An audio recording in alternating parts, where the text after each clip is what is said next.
coming. Well, just clambering down the ringside steps, Froch's trainer Robert McCracken. Your views, Robert, on that tonight? Obviously, I'm in the corner. Every round looked close. Kessler boxed the right fight. Carl allowed him too much time in the early rounds. Every time Carl Froch hit him, he hurt him. So he should have followed up a lot more. But listen, it's a very close fight, so I'm not one of the judges. But he'll have learnt a lot from it. Listen, he's definitely got the beating of Mikel Kessler every day of the week if he's right. He'll have learnt a lot from it. It's a big experience for him, but he'll be disappointed because he should have followed up his attacks. And he had him a lot of times, and I'm pretty sure he could have stopped him if he'd have followed up earlier. Anything to do with the messing about in the build-up, not coming over here when he was planned? Did anything of that nature unsettle him? I don't know. There's always issues with fighters going into big fights. Everyone's got this. It's the same deal for most people. It wasn't great, but I'm not going to blame it.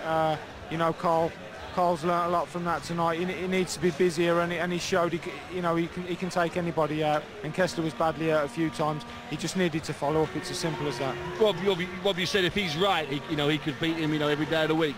What was it? Are you suggesting he wasn't right tonight? No, I'm not suggesting he wasn't right. I'm suggesting that he didn't follow up when he needed to. Follow the plan. And it's big experience for him. He knows now that he had him on the hook a few times. 3 or 4 if he'd times. have listened, and he tries to listen. Listen, I'm not. Carl's a tremendous fighter, but he could have stopped Mikel tonight, yeah. and I think if they fought again, he would. And what about the right hand, Rob? He didn't seem to be able to extend it. He was throwing it, but he wasn't throwing it like a proper straight shot. I agree with you. The right hand was an issue all night. He wasn't letting it flow freely.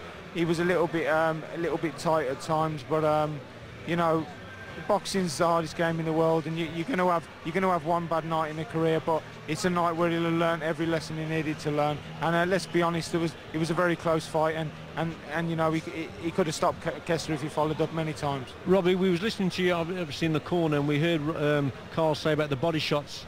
Were they getting to Carl? No, what he was doing, I've told him since I met him 10 years ago, if you wait on people, they'll just punch. And eventually, if they keep punching you, eventually it'll start to niggle you. So I'm sure them right hands were niggling him downstairs. But listen, he's as strong as they come, Carl Froch. And we're just disappointed because he could have stopped Mikel Kessler tonight. And if they fight again, I'm pretty sure he will. But if he takes this the right way, Robin, with your guidance, he could come again and better still. He'll come again and he'll come better. And I just hope the knockers realise that Carl Froch is an outstanding fighter, and there's more to come from him. And anyone who's honest and open-minded can say he could have won that fight. Next time he will, that's for sure. And Robbie, the nose, is his nose okay? His nose is fine. He's got a bit of a cut on the bridge of it, a bit of a nasty one, but it's fine. It's nothing too serious, and he'll be fine. He'll just lick his wounds and he'll come back stronger. And he'll be okay for August the 21st, which is the date that people have been looking at for Arthur Abraham, or is that too soon? We'll have a look at it. We'll decide what's right for Carl. Thanks for your time, Robert. Thanks, Rob. Commiserations. So now, as we take the headphones and remove the microphone from Robert McCracken, we're waiting now for Carl Froch himself to make his way down the ringside steps here. A cluster of people stood around him, family and friends, and you heard there Peter Schmeichel referring to his girlfriend Rachel, who's heavily pregnant, their first child due in June of this year. And I know Carl Froch dearly wanted to be still world champion at the birth of his first child. It's not to be, but as Robert McCracken was saying, he can come again. He's still on the ring apron there towards the photographers who are just chatting to him as he now steps between the centre two ropes. He's just a few feet away from us now with his promoter Mick Hennessy, who's first down the steps, and now here comes Carl Froch, and there's a smile on his face, so he's not taking this defeat in too hard a fashion. But now as our engineer moves towards him to just place the headphones around his head, he talks to another one of his friends down at the foot of the ringside steps, and now here he is talking to us here live on 5 Live. Carl Froch, thank you very much for joining us after such a difficult night for you. The unbeaten record's gone. First of all, we heard your thoughts with Peter Schmeichel up in the ring there. Give us your idea as to why it didn't work for you tonight. I honestly thought, from round 4 and 5 when I was catching him with big shots, and I don't know if it was just me, but I felt and it looked like I was wobbling him. I thought I was hurting him. I don't know if you agree. But what I didn't do was step on the gas and put the finishing combination together. For whatever reason, I just didn't step on him, and really sustain the attack and you know, put that Cobra-like instinct together.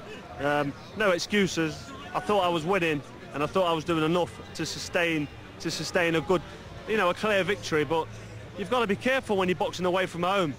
You've got to throw caution into the wind, and you have to make sure. And maybe I'm guilty of not making sure, but it's boxing, and I honestly, genuinely, without being bitter or sour grapes, I thought I'd done enough. You got here later than you said. There was word of injuries during training. Any excuses, Carl, that you can lean on to make tonight's defeat even a little bit softer? I've always got a few problems. I've come into the fight with quite a badly perforated eardrum. 50% of my eardrum, my left eardrum's gone. And, you know, when you've got an eardrum gone, your balance is a bit messy. And a couple of times in there, I got hit with a couple of shots that didn't bother me, but I felt off balance because, you know, my equilibrium was gone. I've got to go and get it checked out again. I was in the Park Hospital in Nottingham on Tuesday. That's why I didn't fly in Tuesday. I flew in Wednesday. I went to get my my ears totally cleaned out. It wasn't syringe. It was like a suction of air coming out the ears. Doesn't sound very pleasant, but they cleaned my ears out. I had a good look at the perforated eardrum. That played a little factor. Nothing major. You know, I'm a strong warrior. I'm a proud man. I'm not going to say I've got a burst eardrum and that's the reason I lost, because it isn't. But that was one of the injuries. And, you know, the other ones are just little niggles, nothing I can even complain about. You jar your elbows, you bang your rib, you bang your back, your knee, little things hurt, but no excuses. The main thing was the perforated eardrum, and I felt a little bit wobbly in there, but that was it. I thought I had Kessler badly hurt. I thought I had him wobbled on few occasions, and I feel I did enough to get him out of there. And when I look at some of the scorecards, I think one of them was 117, 111.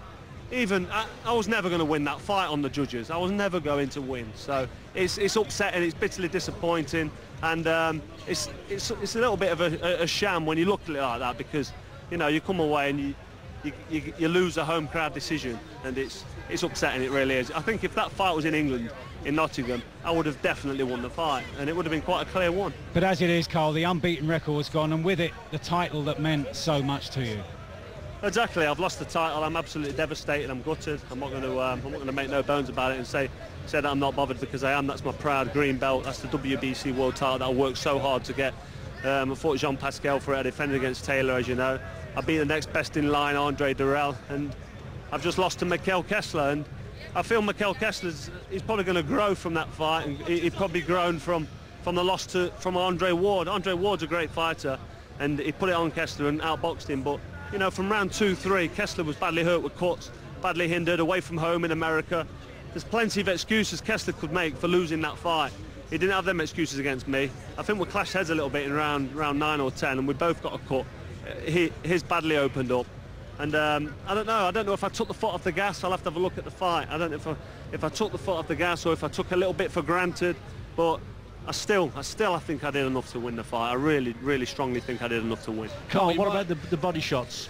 Did the body shots have an effect on you at all? It was throwing a great straight right to the body. Yeah, he kept landing that down the pipe, in the stomach, and, you know, I've done a lot of running, a lot of training, a lot of sit-ups, but you know yourself, Richard, if you get caught when you're not breathing correctly, they take the wind out your sails, and on a couple of occasions he did take the wind out of my sails with them body shots. Great accurate straight rights down the pipe, in the stomach, but I recovered from them, but I do feel they probably slowed me down a little bit, but that's boxing. And one last question then, Carl.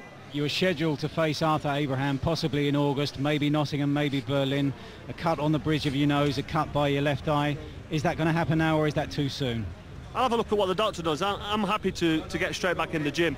I'm training in Sheffield with the Olympic boys. Richie Woodall's there. You know, my trainer's obviously there, Robert McCracken, and we have a great camp, and we train really hard. So, provided I can get these cuts worked out and sorted, I'm happy to fight in late August. I really am, to get in there, keep the momentum rolling, keep the fitness going, and get a great win against Abraham, and secure my place in the semi-final of the World Boxing Classic. And that's what this tournament's all about. You know, fighters win, lose or draw, they're fighting each other, and, you know, the tournament's really hotting up now.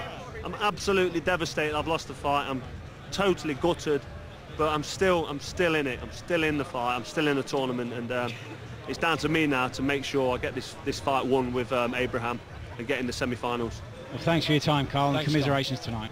Thank you. So Carl Froch then loses his unbeaten record, beaten for the first time in 27 fights. He's lost also the WBC super middleweight title that he won 16 months ago. Mikkel Kessler, for the third time, is the world champion.